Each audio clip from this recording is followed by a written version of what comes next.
Marvel Snap's most recent series drop just hit yesterday, and overall, the community is furious. Let's dive in to what went wrong with series drops. When I look at this series drop, it does not seem out of line with previous series drops under the Spotlight Cash regime, of which there have been two.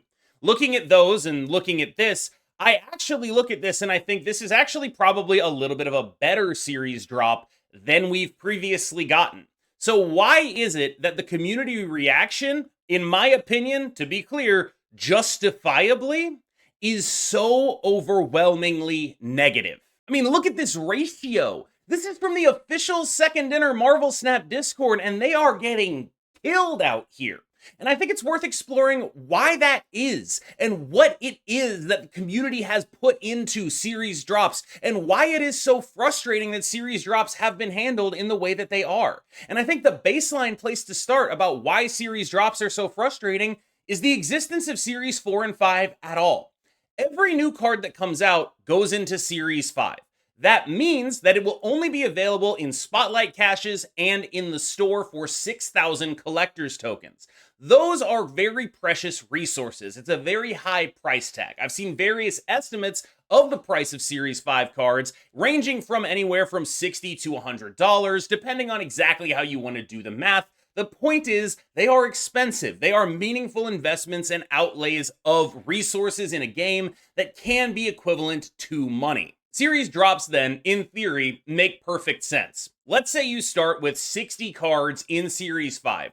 You want to have all those cards in Series 5 rotate into Spotlight Caches fairly regularly, at least enough to not cause massive friction. So, Series drops allow you to get those cards that are excess to Series 5 out of Spotlight Caches. And I think at this point, it's worth talking about the way in which they've determined that in the past.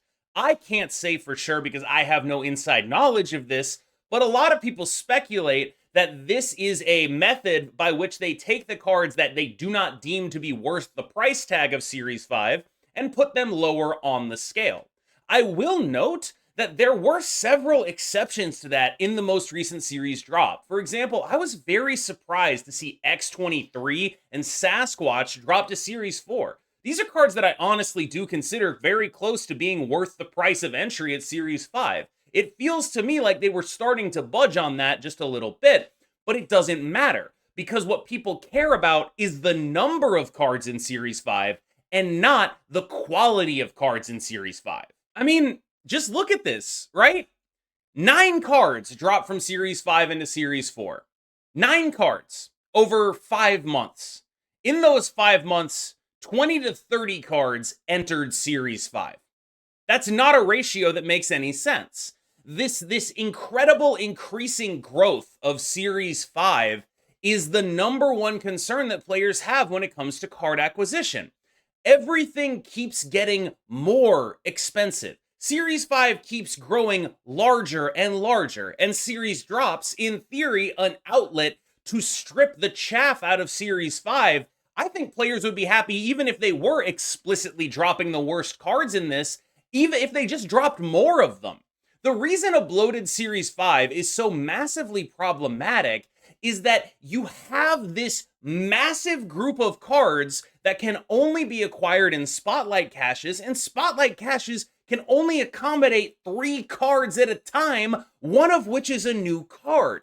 This means that it can be months on months on months before anyone gets another chance at any kind of card in the cache. This is exacerbated by the seeming use of some cards over and over. And I understand that there are sort of limiters on what they're trying to do here. If they want to put a card back in the Spotlight cache, they need to have a Spotlight variant for it. That can be expensive, that can be time consuming. They maybe have to commission some art. I understand there are limiters there. You probably have more arts of Null that you can put into the Spotlight cache, and that's why he was in so many before he got dropped. The same goes for something like X-23.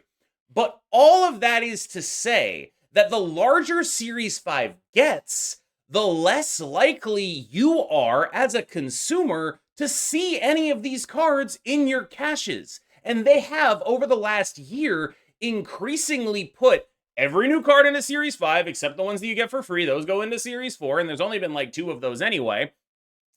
And then dropped about 10 cards at a time. So every card for a year that comes out goes into Series 5, and then they drop a total of about 30 cards out of it. That's not a ratio that stops this inevitable overbloat of Series 5. There's another confounding factor here too, and it is the final slot in the spotlight caches, the random Series 4 or 5 card. That random card is weighted 66% to Series 4 and 33% to Series 5. But there are so many more Series 5 cards than there are Series 4 cards, which means when you finish Series 4, suddenly that 66% is just 1,000 tokens, and that 33% is a new card. And you end up getting an even worse deal on that than it looks like originally because of that hidden weighting. So in my opinion, when you see a ratio like this, that's why. People understand when things are getting more expensive progressively over time. We just had a presidential election decided by inflation. That's sort of what this is. Series 5 consistently gets larger and larger and larger, and the series drops do not make up for the growth in Series 5, making the game feel more and more and more unattainable. This also has knock-on effects for new players. Imagine starting the game and then looking at Series 5 and saying, wow, there's 100 cards in here and each one of them costs $40 to $70? Why would I do that? And I realize confounding factors exist. You can play fully free to play and earn the resources to open about 4 spotlight caches in a 4-week period. That is valuable and it is worth mentioning here. And I do think that a lot of the time people talk about things in absolute money terms without talking or taking into account the free resources that we acquire. But ultimately, the larger Series 5 gets, the less those free resources matter. And you probably aren't even going to see the cards you want available to you with those free resources because collectors' tokens are so much harder to stack up than spotlight caches. So I am left with the question, why? I think ultimately it comes down to what Marvel Snap was concepted as way back in the day. And as someone who's been playing basically as long as this game has been around, I've seen every monetization model they tried. I was there for Nexus events. I was there for the token shop. I was in the video where they announced the token shop. I've been here for all of this. All of it. And I'm not going to sit here and say like, oh, it is worse now than it was then. Because it's not.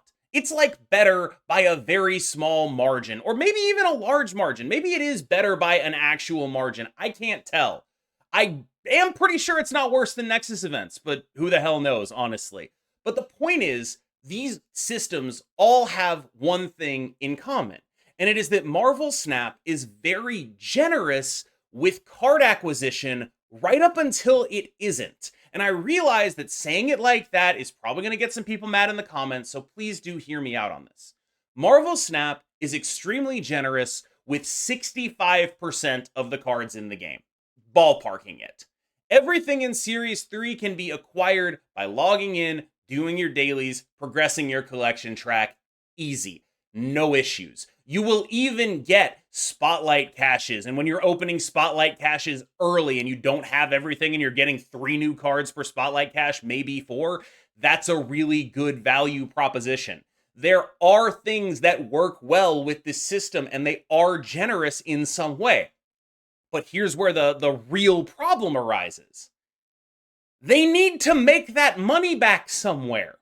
And they've decided to make it back by saying if you want every card, it's going to get harder. It is going to be harder to have every card. We are going to pay the people, like soak the people that are willing to pay to have every card, almost as a matter of proper choice is what it feels like.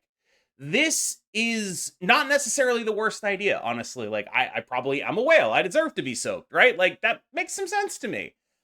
I think the problem, though, is that you have this massive price tag on game pieces in Series 4 and 5 that were previously being acquired for free.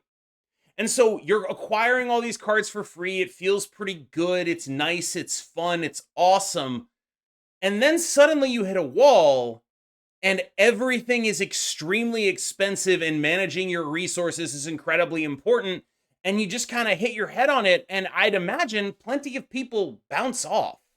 And I think that wall comes from the fact that Marvel Snap was sort of concepted as a game where you get a bunch of stuff for free, but then you sort of customize to your desires, unique collections with the cards that are on sale.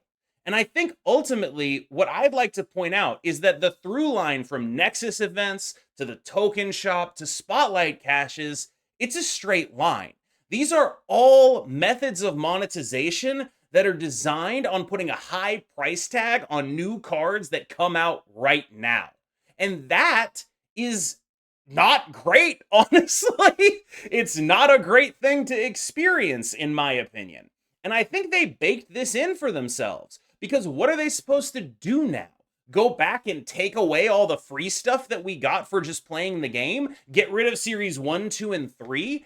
I think they feel stuck. They have no way of monetizing 65% of their game. So they have to monetize heavily on the remaining third. And that's what all of these systems are doing. And I think that puts them in a situation that might be untenable. And I worry that what the series drop here and the reaction to it represents is that this is not sustainable, not even in the long term, but in a much shorter term than I honestly had considered. It's time for me to get real with y'all. I never talk about this stuff, but I will.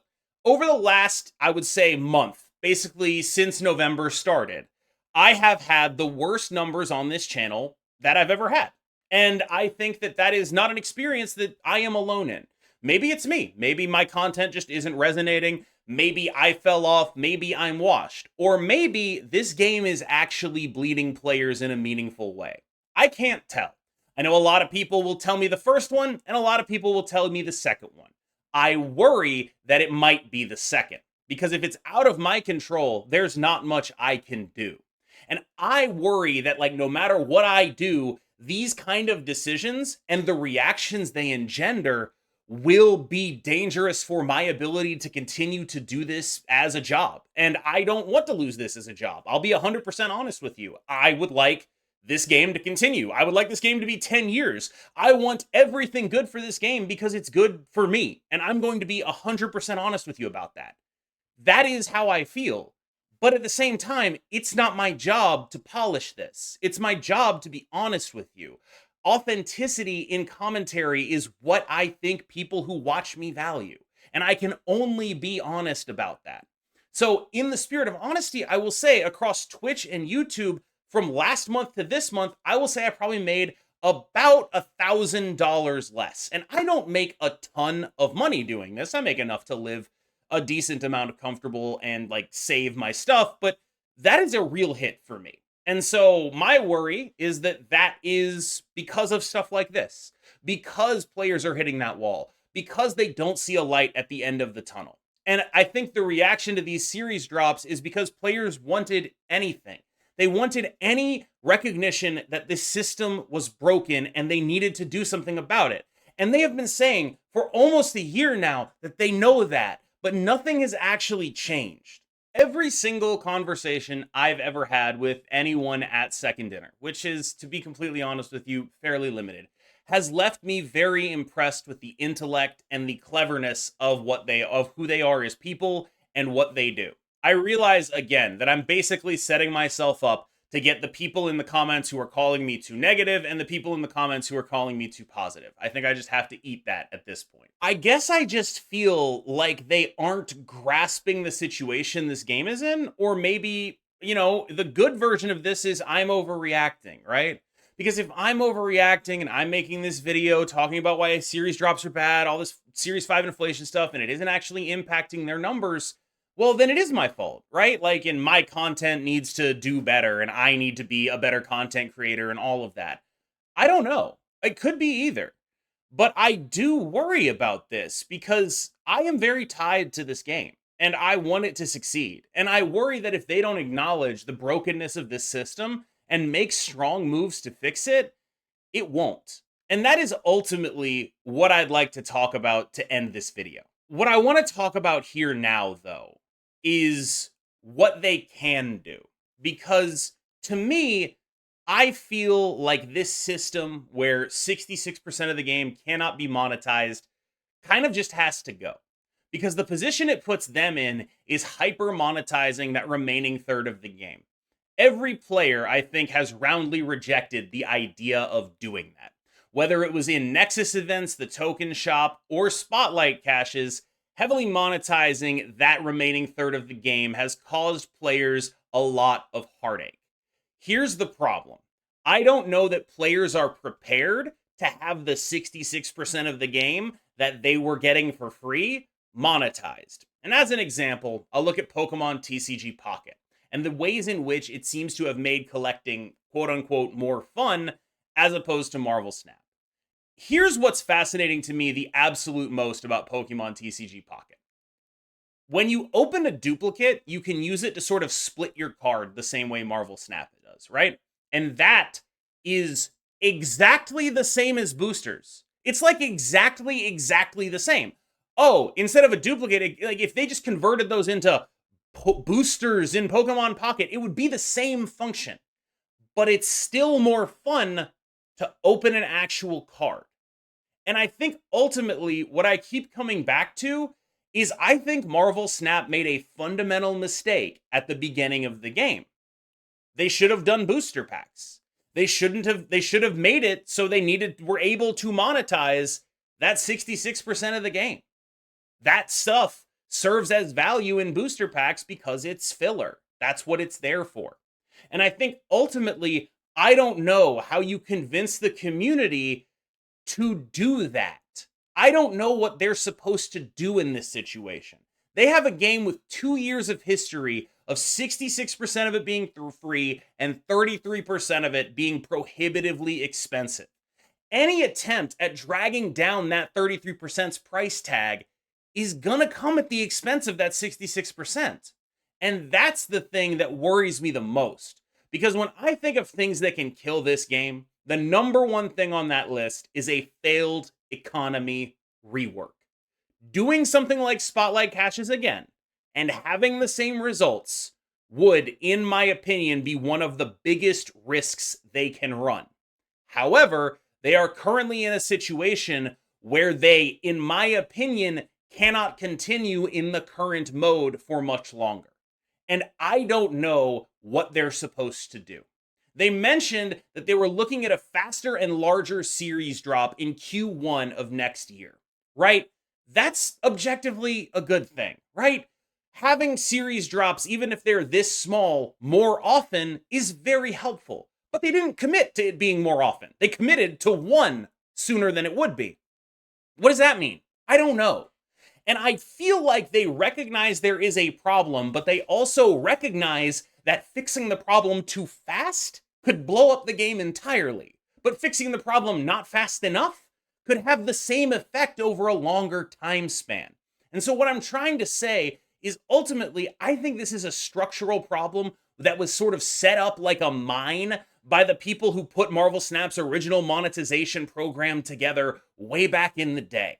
I assume they genuinely believed the unique collections thing would matter. I assume they didn't think this game would be as successful as it was. But it does matter, and it is successful. And now the people doing monetization have to contend with those choices and a player base that expects 66% of the game to be free and is asking for a reduction in price of the remaining 33%. I don't know how they're going to square that circle, and that's what worries me. All right, y'all, this was completely honestly a very hard video to make because I am in a position where I don't want to say anything untoward. I don't want to offend people. I want to just be able to be honest about what I feel and what I'm afraid of right now and not worry about backlash. But I do fear that I'm setting myself up for some. I think some people will think I didn't go hard enough on Second Dinner. I didn't call them greedy enough. And I think some people will think I went too hard on Second Dinner and that they have to deal with these fundamental issues and there's nothing they can do about it. And I ultimately come down on the side of I worry that they're headed for a two-pronged choice where both of them are bad. And the sooner they take action on this, the better. But by the same token, if it's not good enough action, it's worse. And so I don't really know what they're supposed to do. Ultimately, I'm sympathetic, but fundamentally, as someone who's made his living making videos about this game, I only want what's best for it. And I really mean that. And so I would like to end this with a call to action if you wouldn't mind. And I realize this is going to get people mad at me, but like, direct your anger, at whatever you seems necessary, but please don't actually get angry at second dinner employees or do anything personal. I do feel like it is very important that people are able to make these points in a reasonable and logical manner because I worry that the way gamers tend to operate is we get really, really mad and we go on the internet and we write as if our opponents are like ontologically evil. And I think if you're on the receiving end of that, it sort of drowns out things that might be seen as more reasonable criticisms. So basically, this video was my attempt to be that more reasonable criticism. I'm not going to be on Steam review bombing the game. I understand that some people are. My hope is that this can cut through that and deliver a message to maybe where it needs to be hit. Maybe, if Second Dinner watches my stuff, maybe they're in there watching it and saying, well, yeah, we know that we have to do something about this, but we also know that we don't want to do the wrong thing about this. It's obvious, you idiot. And in that case, I apologize because it wasn't obvious to me and I felt like I had to work through it. Not necessarily live now, but like over the last month as I've been thinking about this. Ultimately, I am sympathetic. It does sort of feel like they tripped over a mine that was set for them way back in the beta, and I'm not even sure if the people who set that mine are even working on this game anymore. And I guess my ultimate conclusion is one of confusion. I want them to do something, but I don't want it to be the wrong thing. And the longer they take to do it, the worse the situation gets. And I don't know how to solve that. I am very sorry. As always, I've been KM Best. I hope you've enjoyed this video. A little bit more rambly than normal for sure, but thank you for sticking with me as always. No KM boost, I suppose. Maybe I KM boosted your understanding of the situation. Have a good one.